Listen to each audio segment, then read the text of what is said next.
cutting is now very huge in Goa and it has to be stopped. And if the Chief Minister ignores this, I think he is forcing the people to come on the street. It should not become like that the entire cabinet of Goa is like a brokerage for these unscrupulous builders who have come from, especially from north of India.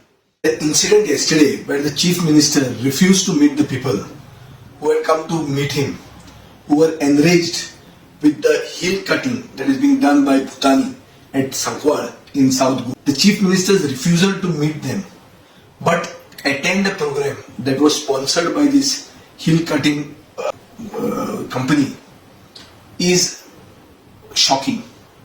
On one hand, the same Chief Minister has assured on the floor of the House that he'll have a detailed inquiry into this project, because this project is coming up on a hill with a very steep slope where to reach the top of the hill itself you will have to cut the hill, and the way the landslides are happening, even yesterday a landslide has been telecast in the social media and the mainstream media about a landslide in Uttarakhand, and this is basically alerted the socio-politically conscious and environmentally conscious people of South Goa want answers as to how such a project can come up there.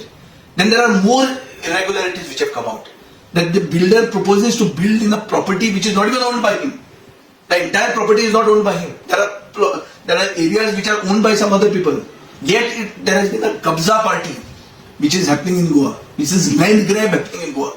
When all these irregularities are there and people want answers, the Chief Minister refuses to meet the people.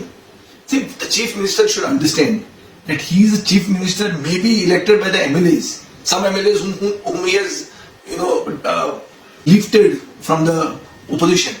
But that doesn't mean that he should forget that these MLAs are elected by the people. So he has to be first accountable to the people, not to this hill cutting builders association. He should not behave like the Chief Executive Officer, CEO of the hill cutting business lobby, builders lobby, which has come into Goa. So I think the Chief Minister should remember that he has given an assembly assurance which is now neglecting. There is no action being taken on this Bhutani project.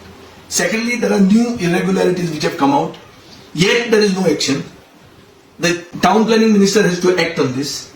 It should not become like that the entire cabinet of Goa is like a brokerage for these unscrupulous builders who have come from, especially from north of India. Chief Minister has to discourage this impression by action. He has to take action. He cannot be seen to be supporting a building company which is come with a USP of only cutting the hills of Goa. This hill cutting, the wanton hill destruction of the environment, especially due to hill cutting, is now very huge in Goa and it has to be stopped. And if the Chief Minister ignores this, I think he is forcing the people to come on the street.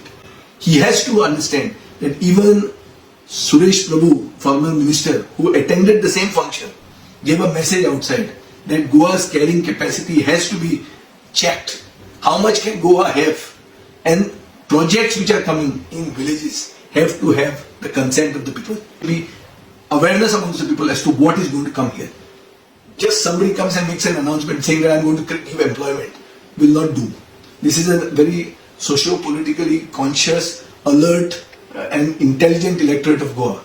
They will not allow such wanton destruction of the hills. People will come out and the Chief Minister will learn a lesson the hard way. Before that, he has to, I think, act and stop this wanton hill destruction, stop these projects immediately.